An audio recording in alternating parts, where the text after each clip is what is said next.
பெயரை சொல்ல விரும்பாத மூதாட்டியார்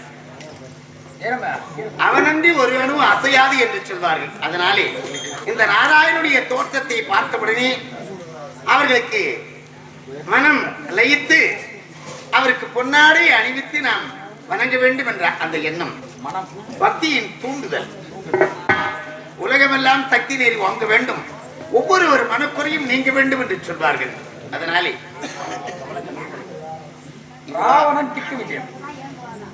வரீங்களா? சரி, ராமர் ஜனனம், ராவணன் திக்கு விஜயம்னு பேரு.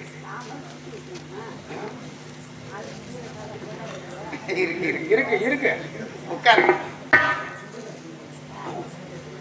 தேவர்களே, யாரது? ராவணனா? அந்த ராவணன் வந்து தேவலகம் வந்து உங்களை அடித்து சித்திரவதை ராவணேஸ்வரன் சுவாமி இங்க தேவலோகம் வந்தால் அமிர்த கலசம் எங்க எங்களை அடித்து சித்திரவதை செய்து அமிர்த கலசத்தை பிடுங்கிக் கொண்டோம் சுவாமி. அது மட்டும் கிடையாது சாமி, காலை மாலை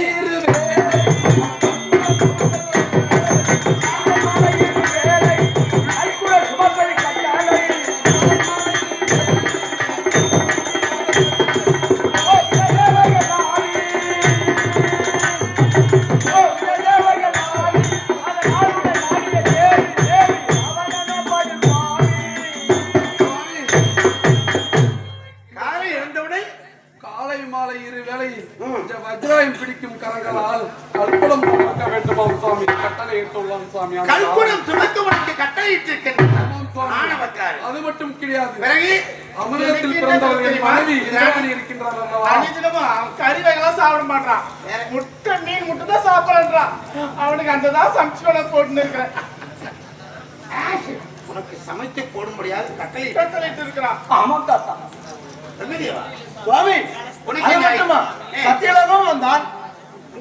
ஆமா, இதை பாருங்க, இந்த அடியே தண்டமா எடுத்து பட்ட என்ன பாருங்க. அவ்வளவுதான் சுவாமி. இது என்ன அநியாயம்? ஆமா, அதர்மம். தலைவிரித்து ஆடுகிறான். அதை மட்டும் இல்லாமல் அடித்ததும் இல்லாமல் என்ன செய்திருக்கின்றான் தெரியுமா? அவன் நித்திரை விடுத்து வெளியில் வரும்பொழுது வாயப்படியில் அமர்ந்து அன்றன்றைக்கு நடக்கக்கூடிய பலாபலங்களை எடுத்து வைக்க வேண்டும், பஞ்சாங்கம் பார்த்து சொல்ல வேண்டும் என்று கட்டளையிட்டு இருக்கின்றான். அப்படியா?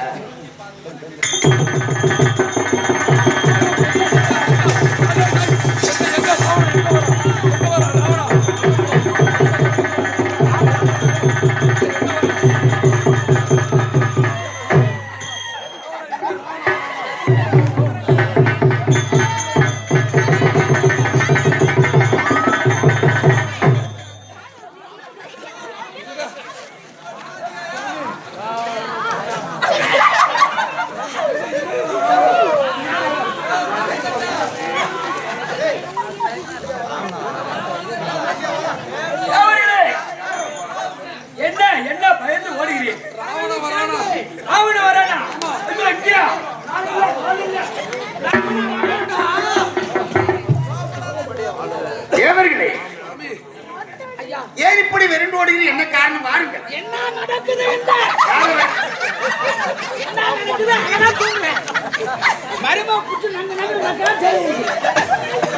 என்ன நிம்மதியா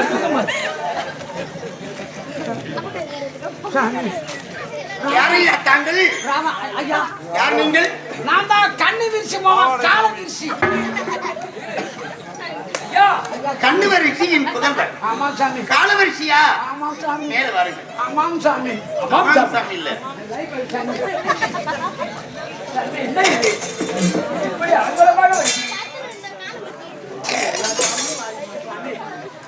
ஐயா சாமி.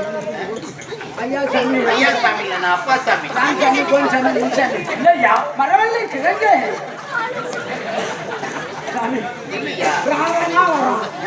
ராவணா வரானா? ராவணா வரும். பகல்ல 10 மணிக்கு வரான், புலறான். ராவணா வரானா சாமி. ராவணா வரானா? ராவணா தான் வரா. பகல்ல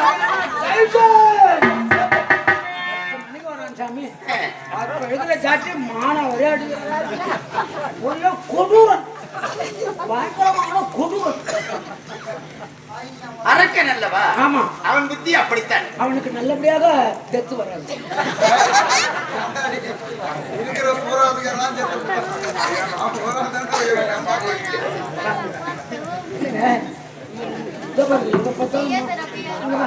உங்களை பார்க்கிற பொழுது பரிதாபமாக இருக்கும்.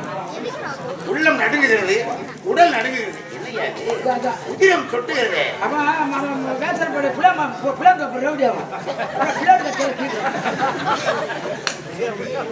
கவலை விடாது. இங்கு வந்து விட்டீர்கள் அல்லவா? நான் யார் என்று உங்களுக்கு தெரியும். எந்த நேரத்தில் எந்த வடிவத்தில் எப்படி சென்றால் யாரை அடிக்கலாம் என்று திட்டமிட்டு சதி செய்யும் கபட நாடக சொற்றபதாரி இல்லையா? கவலை விடாது.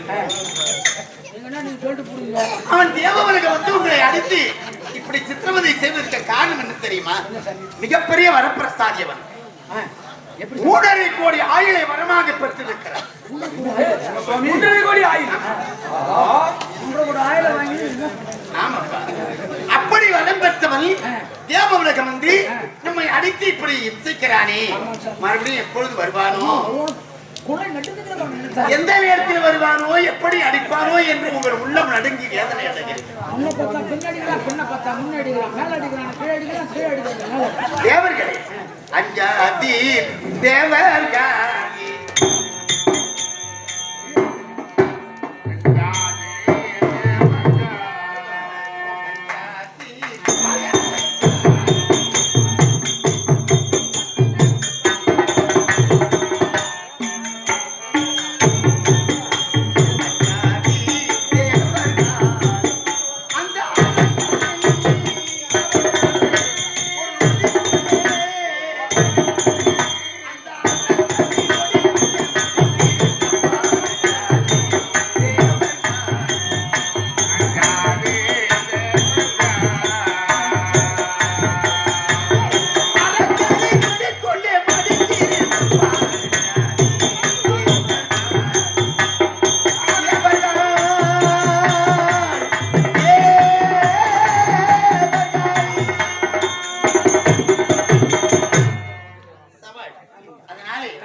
நீங்கள் அஞ்ச வேண்டாம். இனி அந்த துயரம் உங்களுக்கு வேண்டாம். ஆனந்தத்தோடு இருங்கள். அவனை நான் பார்த்துக்கொள்கிறேன். பரவாயில்லை. தவித்துக் கொண்டிருந்தார்கள். தேவர்களே, அவன் இந்த உலகத்தில் வரப்பெறுகிற பொழுது யாரு முதல் எறும்பு வரை எண்ணற்ற ஜீவராசிகள், அந்த ஜீவராசிகளிலே 2 ஜீவ ஜந்துக்களை அவன் அலட்சியம் செய்து ஒதுக்கி இருக்கிறார். ஒன்று இந்த மானிட பிறகு, அற்ப மானிடர்கள். இவர்கள் நம்ம என்ன செய்து விடுவார்கள்? இவர்களால் நம்மை கொண்டு விடுவார்கள். அப்படி என்று அதை அலட்சியப்படுத்தி விட்ட மானிடர்களை. அதுபோல மரத்திற்கு மரம் தாவும் மர்க்கடம் என்று சொல்லக்கூடிய குரங்கு கூட்டங்கள், குரங்கினங்கள், இந்த குரங்கா நம்மை கொன்றுவிடும் அப்படி என்று அதையும் அலட்சியம் செய்திருக்கிறார். அதனாலே நான் அவரை அழிக்க வேண்டுமானால் தேவர்கள் ஆகி உங்களோடு ரகசியமாக ஒரு திட்டம் தீட்ட வேண்டும். செய்யுங்க செய்யுங்க தந்தா, செய்யுங்க. ரகசியம். அதுல ரகசியம் என்றால் என்ன தெரியுமா? பகலில் பக்கம் அக்கம் பார்த்து பேசு, அந்தி பிறந்தால் அது கூட கூடாது என்று சொல்றார். பகலில் பகலில் தான் பேசணும் ரகசியம். பக்கம் அக்கம் பார்த்து பேசணும். அந்தி பிறந்தால் பேசவே, அது கூட பேசக்கூடாது. எங்க இருக்குதானே நினைக்க கூடாது.